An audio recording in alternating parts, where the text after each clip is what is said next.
America was built on the shoulders and the blood of enslaved Africans. For a moment, imagine America without 400 years of free labor. In 1995, my father passed, and 2 weeks later I went to his gravesite to visit with my now most beloved ancestor. And as clear as day, I heard him say, "Why are you looking down here? I am with you." I didn't have that same sensation until last November, 2018, when I came across this plaza before it was reconstructed and beautifully designed, when it was nothing but cobblestone. And I didn't know the meaning of this plaza, but it looked haunted. Juneteenth, my company performed at the Ethiopian restaurant, and one of the dancers just told me casually, "You know, this used to be an auction slave site, and around the corner is the Lumpkin slave jail where they housed us before they sold us." And just as clear as when I heard my father's voice, I heard them say, "They have forgotten us." And I felt compelled for us to remember them. And we know, as Ms. Dennis said earlier, that it was these lives, their hands, their blood, their sweat, and their tears that built this Commonwealth and the United States of America. It is we who stand here today, we are the result, the product of resilience and perseverance of those who came thousands of miles across a rocky ocean and lived through the oppression known as slavery. We honor them today because of their sacrifice for us. And we should never forget. We can not only remember the kidnapping, we also must remember the Holocaust as well, and the impacts it has not on only those who were oppressed, but also those who were the oppressor. So as the mayor of the great city of Richmond, the one thing that I can do is to proclaim today African Holocaust Day, MAAFA.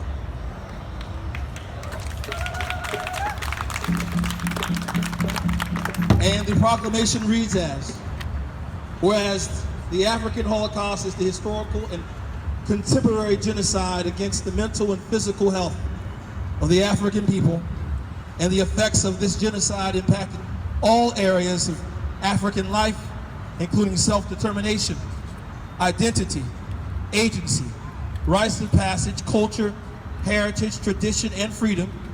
And whereas the African Holocaust, also known as MAAFA, is a crime against humanity, wherein slavery corrupted and stripped both the oppressed and the oppressor of their humanity and dignity, and has represented an existential threat to the peoplehood and agency of African people for the past 400 years.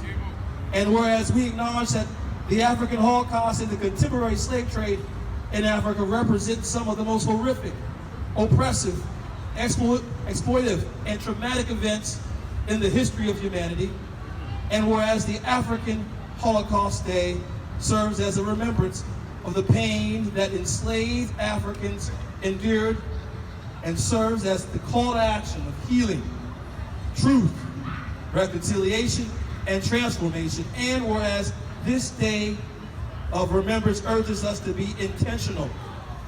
Now therefore I, Mayor LeVar M. Study, of the City of Richmond, do hereby proclaim October 1, 2019 as African Holocaust Day, MAAFA, in the City of Richmond, and recognize the millions of people affected by slavery via the Atlantic slave trade, we acknowledge that although MAAFA dehumanized individuals with families, history, and culture to mere commodities, today we are committed to honoring the lives of those whose shoulders we stand, and guided by the legacy of strength, resilience, to righting the wrongs of the past so that generations to come will experience equity and justice.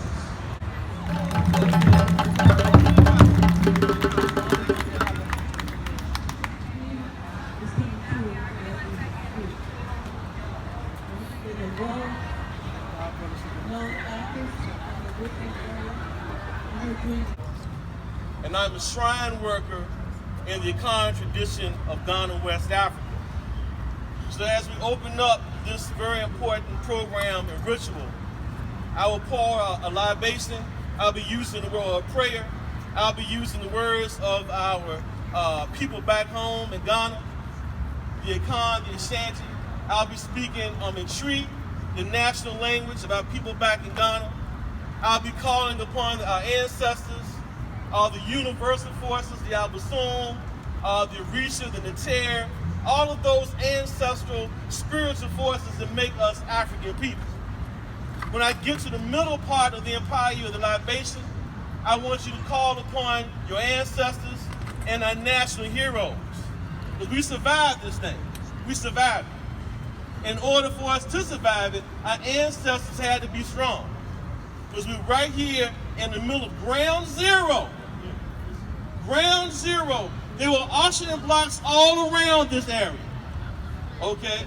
12 to 13 to 14 million Africans arrived here in the New World. And of that number, 15 to 20 million passed during the transatlantic slave trade. And we want to be very clear before I pour the empire, that enslavement, the subsequent system of white supremacy and domination, has compromised our mental, our physical, and our spiritual health that we just heard in that proclamation. So the anxieties, the depressions, the addictions, all are driven by the enslavement process. Okay? But what we're going to do, we survive. As I pour this empire, we're going to heal. We're here to heal ourselves.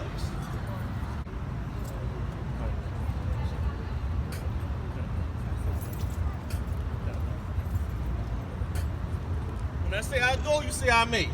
I go. Amen. I go. Amen. I go. Amen. On Yom Kippur, 20 pound Kwame and sa. Asasiyan sa. Asserti Benson. Wadarumo. Adada Kofi and so. Eskutel was so. Chicken A Benson. Akumi and sa. Over question and sa. Nanasan Kofi and sa. Dilsi Lao sa. Abu Benson. Shango Chagudi and sa. Agun and sa. Asu Dusu sa. Kufram Chiao sa. I saw Bidosicon, I saw Minimum, I saw a Born Chain, I saw a Chipper, Nana Kosi, Nana Yago, Nana Kwesi Kokiko, I saw a Dontu, Nana Frida, Nana Parabia, Nana Yadu Zulu inside, a Kumba Kwesi Pain inside, inside to an own base to know, why dad remote, but soon beings to know. At this time, call out our ancestors, our national heroes, and do it with strength, power, and vigor. Inside.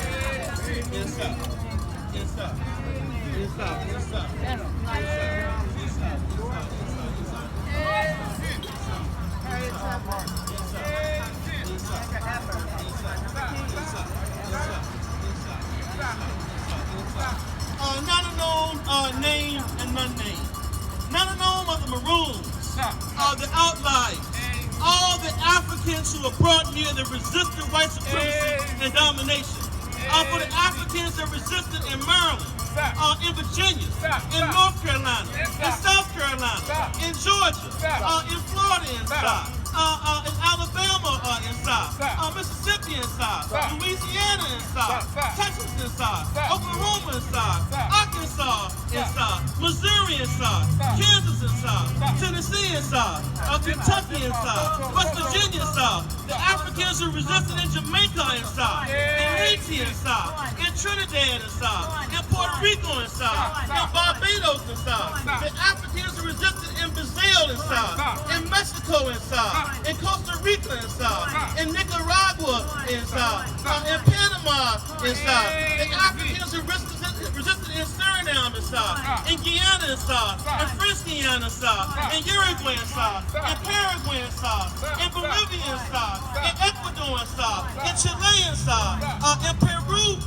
inside, Argentina, Brazil inside, Yanga inside, Gonga Zumba inside, French Ramakindown inside, Santa Fatima inside, Hookah Brooklyn inside, Besselanes inside, Nani inside, Cujo inside, Johnny inside, Acapulco inside, Nana Santawa inside, Nana Nzinga inside, Nana Sheikh Uncle Diop inside, Amos Wilson inside, Nana Nat Turner inside, Nana Giba Prosper inside, Nana Dem Mike Bessie inside, and again to all the Africans who survived and resisted in the Americas, we say Madasi Pa, Pa, Pa. The Paucho Nana, this is a Kung Fu Kwabana for the poem.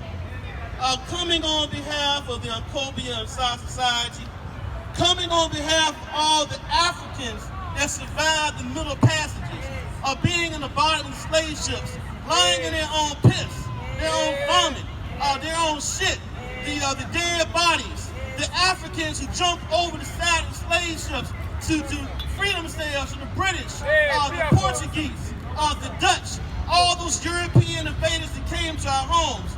We say Madasi for the Africans who survived the rapes, the lynchings, the sodomizations, the Africans that were tied and feathered, that had their tongues cut out, that were drawn, that were quartered, that were burned. We say Madasi Pa for the survival of us here 400 years later. Anonymous Paucho, again, we ask for your healing. We ask for you to heal the mental wounds, the anxieties, the depressions, the schizophrenias, the bipolar disorders, the tens of thousands. We say Madasi for your surviving. We say Madasi for giving us family. We say Madasi for allowing us to be able to feed the multitude with a few scraps that were given us. Because if you did not make those sacrifices, we would not be here today. And we're here to cleanse. We're here to sanctify the sacred ground here. And this is our holy year, 400 years after first contact with the invaders. So as we move forward now, we ask that you allow us to give us the impetus to create a strong and lasting black renaissance for this next 400 years.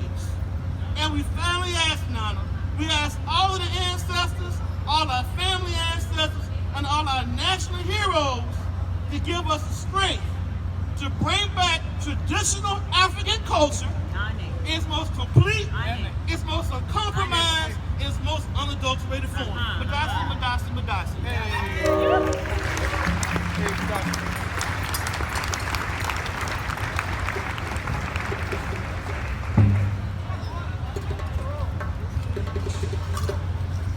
Thank you. And now we will have a selection from the Sisters of Song. They will be singing "Oh Freedom." Oh freedom, oh freedom, oh freedom over me.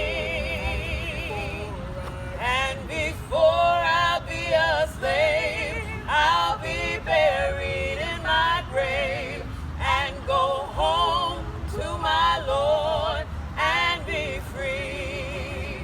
No more crying.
Carter G. Woodson, historian, author, journalist, and the founder of the study of Negro life and history.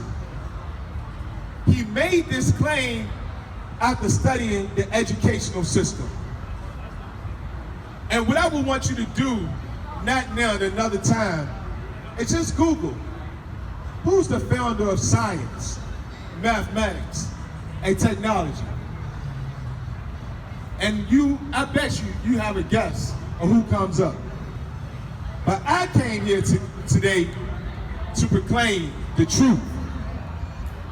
We have been what Woodson has said, or what Woodson have called miseducated. Instead of these Greek philosophers of Socrates, Plato, and Aristotle, the truth is it was Egyptian philosophers.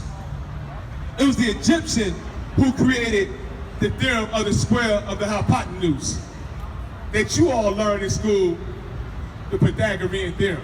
How many of y'all heard the Pythagorean theorem before? Guess what? It was Egyptians. See, we've been miseducated because instead of learning about that, instead of learning about our great Nubian women who became Egyptian warriors, wielded tremendous power, and instead of learning about our great African damas who carry knowledge and memories and histories that brought healing and power, instead of hearing about we passively hear about the Egyptian pyramids, we hear about Socrates and Plato's who stole our knowledge. So, how in the world does this relate to what we're talking about today, of this Holocaust, of this transatlantic slave trade? There's two things. Number one, we all know about how if we learn how to read, then we can get free, right? Because what was it?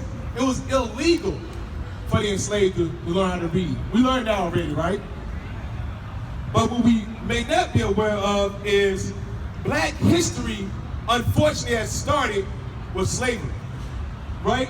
When people teach Black history, when we look at our school system, and what I try to do at VCU is say, our history did not start with slavery. Our history started with Africa. With all those people, all those great civilizations that literally ran and changed the world. Listen, the figures say between 10 to 15 million African peoples. What? Hold on. Do y'all hear that? Between 10 to 15 million. So we really can't account for 5 million African peoples? We have no sense of? They've literally been erased from history? Think about that. And also, we even say now 400 years. But when did the first Africans come? 1502, by the Spanish. They try to consolidate, try to shorten, and try to make our suffering not as bad. What I would like to add to the conversation is us to think about this, what I call the matrix of dispossession. And what that looks at is this. We get the brutality of slavery. We get the whippings and the lashes. But what we don't get sometimes is this, where one scholar says, the terror of the mundane. So as we commemorate this MAAFA, this Holocaust, I would just like to leave you with this. Who are you? Think about that. As my brother said, let's return back to Africa. Let's return back to those great civilizations. Because if we do that, we can re-educate ourselves and fight this miseducation. Are you supposed to do something?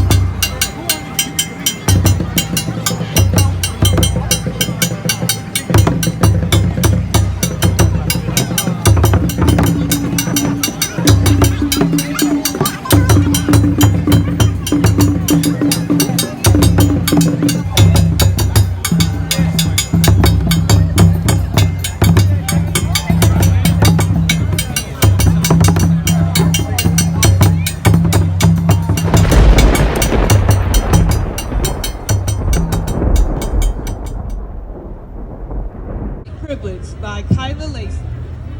We learned your French, we learned your English, your Dutch, your Spanish, your Portuguese. You learned our nothing. You called us stupid. That is white privilege. And I'm sure it probably hurts for you to hear those two words, kind of like gunshots and explosions whisking past your ears from those commissioned to protect you. What is white privilege? It is only 5 decades of legal acknowledgement expected to correct 400 years of white transgression. It is crack versus cocaine.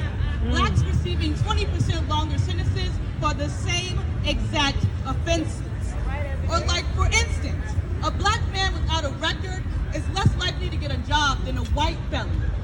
Or maybe it's because we lazy or we don't work hard enough. Like, what the hell? 400 years in the same fields literally is an incredible resume builder.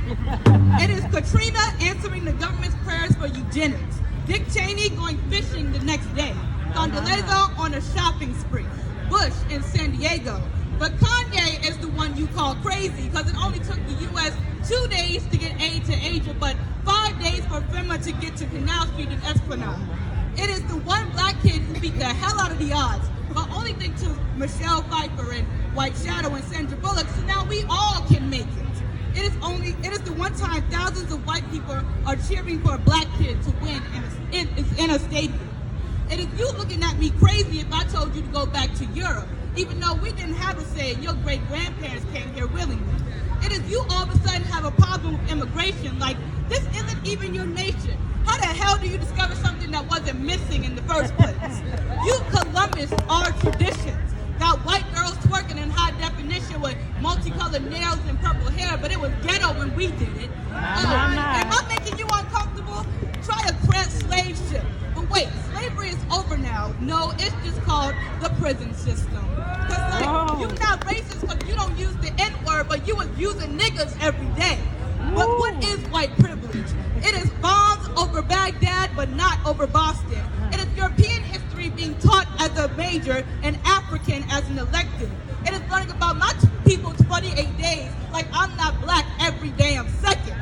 It is like every white boy who wants to screw my brains out, not because I was pretty, but because I was pretty for a black girl. It is people thinking Africa is one nation. It is waving up the Confederate flag like you didn't lose the battle, then telling us to get over slavery. It is saying that black people destroy neighborhoods, but forgetting that white people destroy continents. It is every time I bring up my plight, some white man is telling me that I'm crazy, but is kind enough to praise my English or say that we are all given the same opportunities when he has a history of family wealth and I don't know my family history at all. It is the justification of police brutality. What did that person do? Well, I'm sure it doesn't hurt when the person doesn't look like you. It is throwing out a qualified applicant because their name sounds too African American. It is Newports being imported into black communities, but black boys being exported for weed. It is big plastic butts being called fat when we naturally have them. It is an Australian woman as the new classic of rap music. It is everyone who hears this poem and dismisses all the truth I just spit and calls it reverse racism. That is white privilege.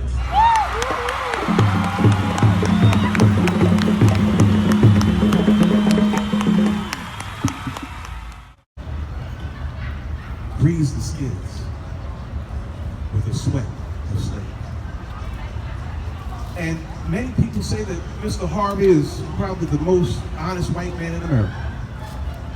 And I almost have to agree with him. Because that opinion is not unusual. That opinion is not something that is foreign. You see, Mr. Harvey's, before he passed on, he was on 1,000 radio stations and in 18 million homes. 18 million viewers. The one thing I have to correct Mr. Harvey on is that grease was probably the most expensive. That grease did not just include sweat, but it included blood and bone and death and separation of families. It included lynchings and the disrespect of humanity and torture. And we can say that Mr. Harvey is an individual that may know the price of everything, but the cost of nothing. That cost was the rape of millions of black women and children and even men. That grease was what built this economy, yes, but was irreplaceable because it was the basis of white supremacy. Great scholar, an unheralded scholar, that Neely Fuller Jr., he said this in his book, The United Independent Compensatory Code, that if you don't understand white supremacy, everything else was just confusion. And he went further to say that white supremacy always takes both sides of the argument. So both blatant white supremacy and perceived black empowerment can serve white supremacy.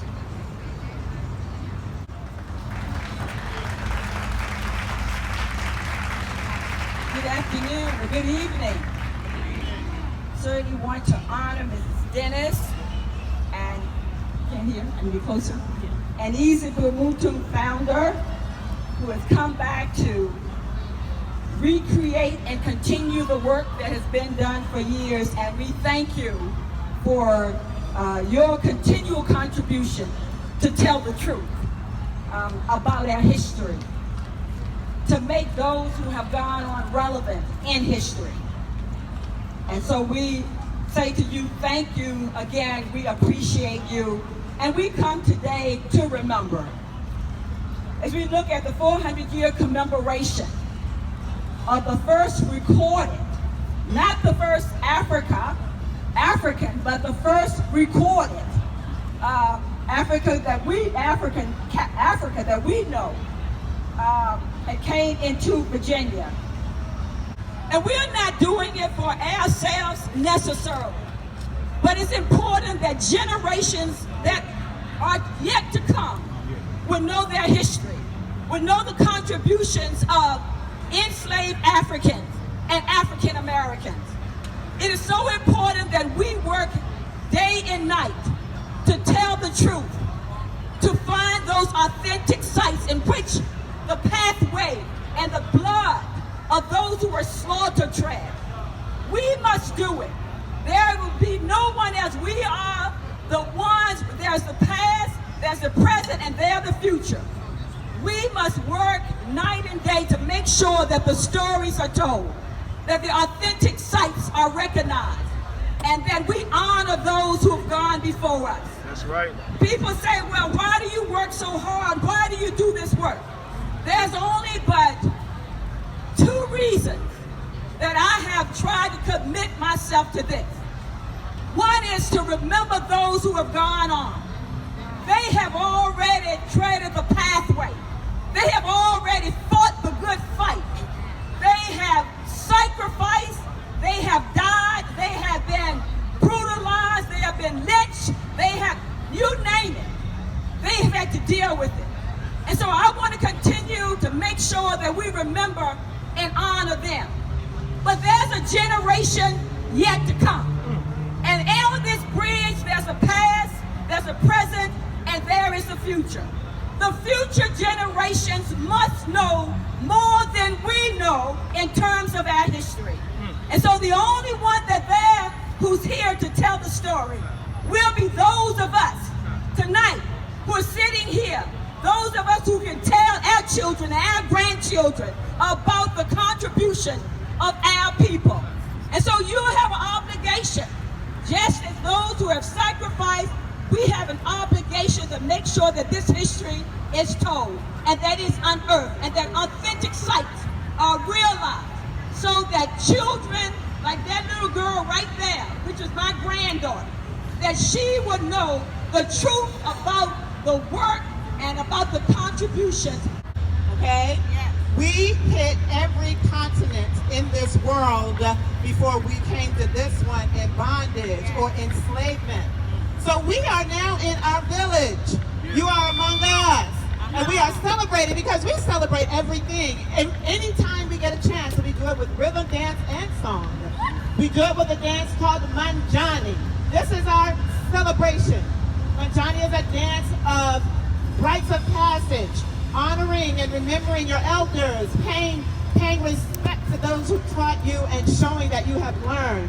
Manjani is a dance of celebration that's done at weddings, that's done at graduations, and in the 21st century, it may be done when you leave that continent to come to this one, so that you're coming in celebratory action and to continue. Then, unfortunately, within the dance, we want to show the captivity, just a smitten of it, and then we will go to liberation with a dance called Walosa Don. Walosa Don is a dance that is done on the continent to show freedom and release, because in Africa, they missed those people that got stuck here. Yes. Ashe? Ashe. Ashe. Manjani! Manjani! Manjani! Manjani! Manjani! Manjani! Manjani!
Congressman McEACHIN'S office. A little louder.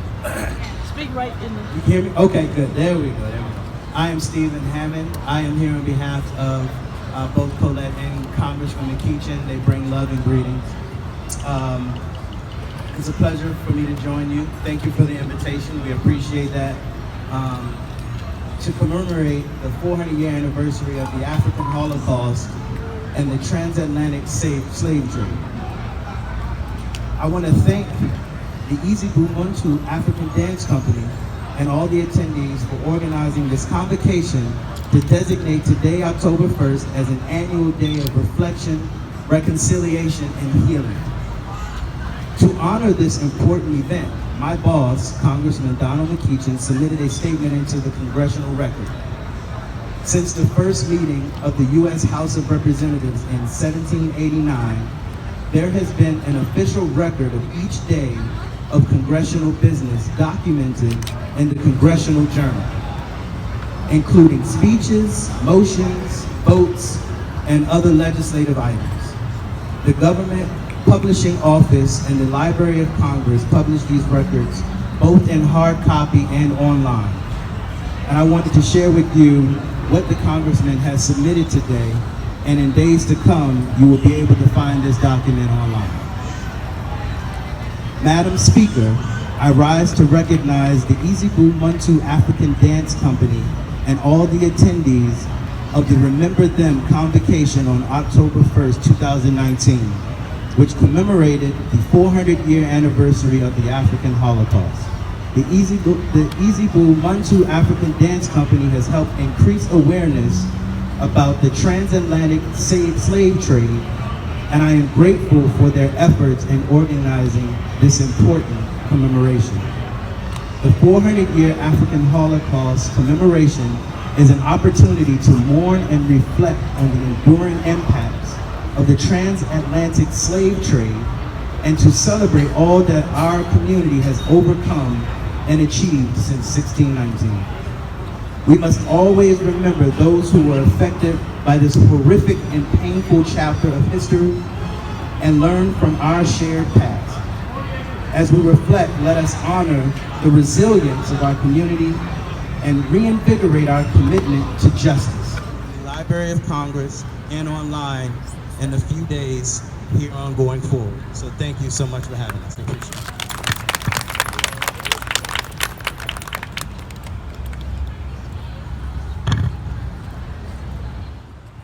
Good afternoon, good evening, and good evening, almost midnight. One of the greatest women in the world needs to be remembered until you're gone, your children and your grandchildren. Harriet Tubman did exactly what she said she would do. She set so many of our people free. She set 13,000 young people free, walking them from the south up to Quebec, up to many lands that they did not know, where there were people waiting to take care of them. She said what she wanted. She did what she wanted. How can we not remember her? She got married in her early life to a man named John. He was a priest of black man, and she assumed that he would make her free. Wrong. She continued monthly, weekly, and almost daily. She said that we make our way by feeling the left side of a tree where moss grows and it's always wet. She never lost a young man or a young woman to freedom. She traveled for 20 years and never lost one. And at the end of her age problem, she decided, I need to go back to Virginia and get my mother and father and bring them to freedom. She did everything she said she wanted to do. She had her signals to her students. Her students were like, when do we meet? They would walk through the camp and through the houses that were so poorly kept. You open your big mouth and I raise my pistol. That had worked very well, having never lost it. Her signals were walking through the field singing, I'm going up to see Jesus in the morning. I'm riding in his chariot. I'm sitting tall. I'm not going to wait for anybody else at home. They got the message and they followed her. Harriet Tubman died in 1933 and is buried in New York, a little county I am not familiar with or know of. But you're talking about remembering tonight. How can you forget from where you have come? How can you forget who stretched out with only a pistol with a few little bullets in it, I'm sure, because she never used it? How could you not follow a woman of God who meant well and did well? And despite a divorce, and despite of being persecuted and beaten, she made it. Harriet Tubman is her name. Would you say it with me? Harriet Tubman. I didn't hear you. Harriet Tubman. Forget her not. She played a great role in our lives as the greatest black woman I have ever read about. And I tried it in 6 books. And I only came up with the first one because it seemed to be true. And this is day and time, if you're gonna say something, have it meaningful, but be sure it's true.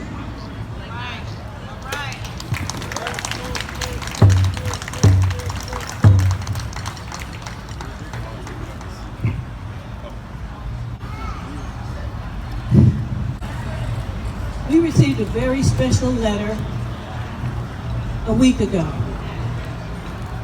And Sister Renee Knight, our executive director, will read this very special invitation that EZIBU MUNTU has received from the country of Benin to come and visit. I invite you to Benin, you and the dance group of EZIBU MUNTU Company, as a part of the Goodwill Tour that the company is organizing in West Africa over the 2020-2021 period.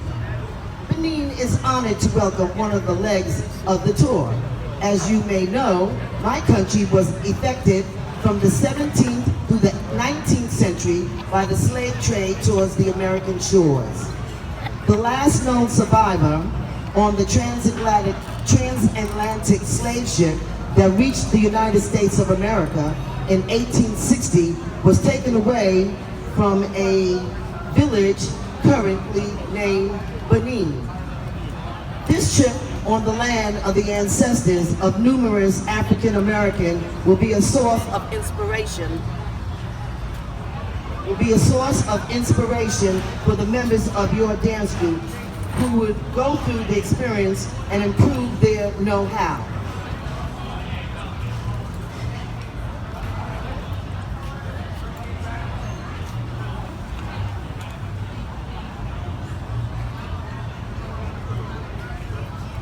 The initiative, which has the strong backing of the Embassy of Benin to the United States of America, will help to strengthen cultural synergy between the Africa and the American continent.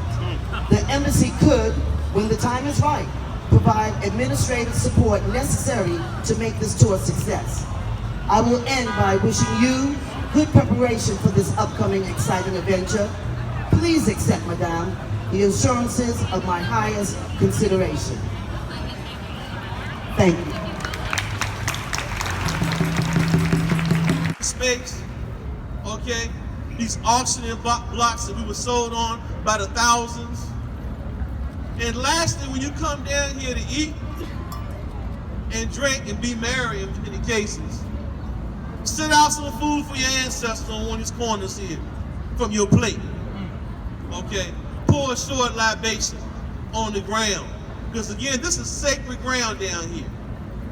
So if we're coming to eat, dance, and drink and do all that, take 4 or 5 minutes to think about and reflect upon what was going on here. Okay? All the confusion, the hurt, and the turmoil. Right here at ground zero. So is everybody with me? We've got to reconnect back to our parent culture. We've got to heal those intergenerational wounds that again have never been healed. And we've got to recontextualize and control our script as African people. And again, as I said earlier, and I'll say again in this last Empire, I'm going to ask the ancestors, the Nananom, the Egun, the Orisha, the Albasum, to come down and to heal us as we light these candles. And again, we didn't get in this condition for over 400 years. Okay? Didn't happen overnight. So it's going to take us a while to get ourselves back together. But the most important thing that we've got to do is that we've got to control our script. And we've got to understand, again, I want to say this over and over again, that the diabetes, the heart diseases, the cancers, the mental illnesses, the addictions, all come from the enslavement of African people. And we here in North America, Africans in North America, we suffer at a higher proportional rate from these disorders from the other Africans throughout the diaspora. Right here in America. Okay? So again, our healing is not going to come from Western medicine. That may play a small role. Okay? It's going to come for us reclaiming our culture, reclaiming our native tongues, reclaiming an African way of thinking. Space, okay? These auctioneer blocks that we were sold on by the thousands. And lastly, when you come down here to eat and drink and be merry in many cases, sit out some food for your ancestors on one of these corners here from your plate. Okay? Pour a short libation on the ground. Because again, this is sacred ground down here. So if we're coming to eat, dance, and drink and do all that, take 4 or 5 minutes to think about and reflect upon what was going on here. Okay? All the confusion, the hurt, and the turmoil. Right here at ground zero. So is everybody with me? Yeah.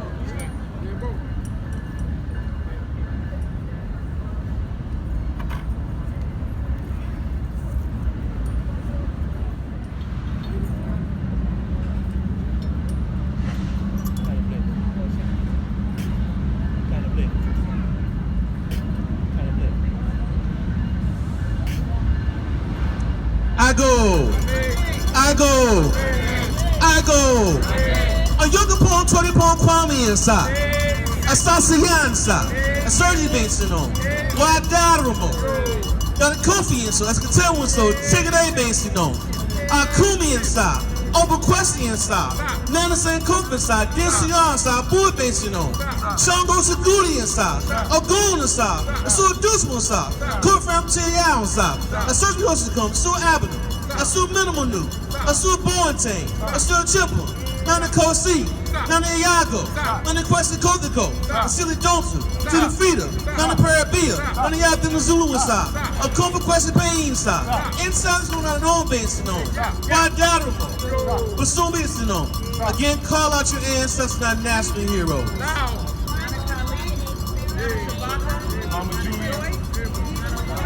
We ask that you allow our men to reclaim their manhood, so they can become husbands, fathers, warriors, and nation builders.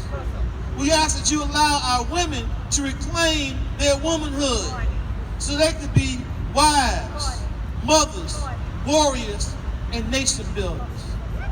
And we finally ask now that you restore the sanctity and the power of the black family that allowed us to survive the horrors of the slave trade and the plantations.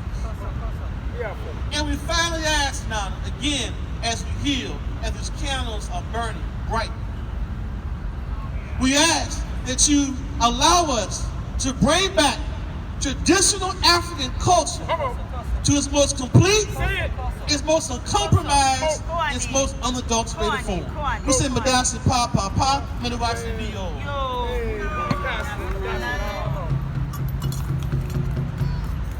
To come forward with their candles, you're going to put it in the center of the square. Return to your seat.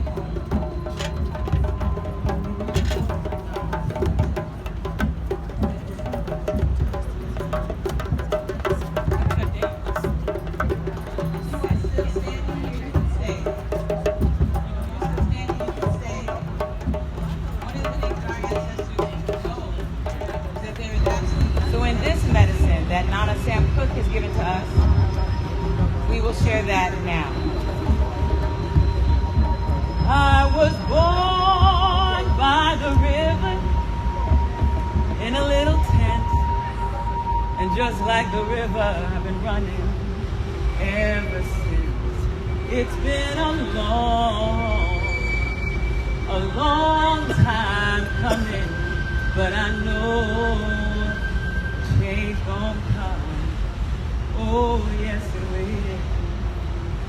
It's been too hard living, but I'm afraid to die.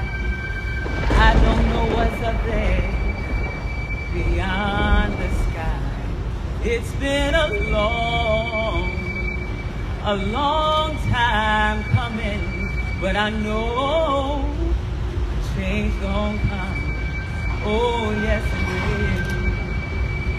I go to the movies and I go downtown.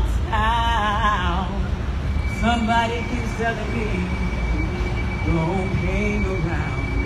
It's been a long time coming, but I know change gon' come. Oh, yes it will. I go to see my sister. I say, sister, would you help me, please? But she ends up knocking me right down on my knees. Whoa, there were times that I thought I couldn't last for long, but now I think I'm able to carry on. It's been a long time coming, but I know the change gon' come. Oh, yes it will.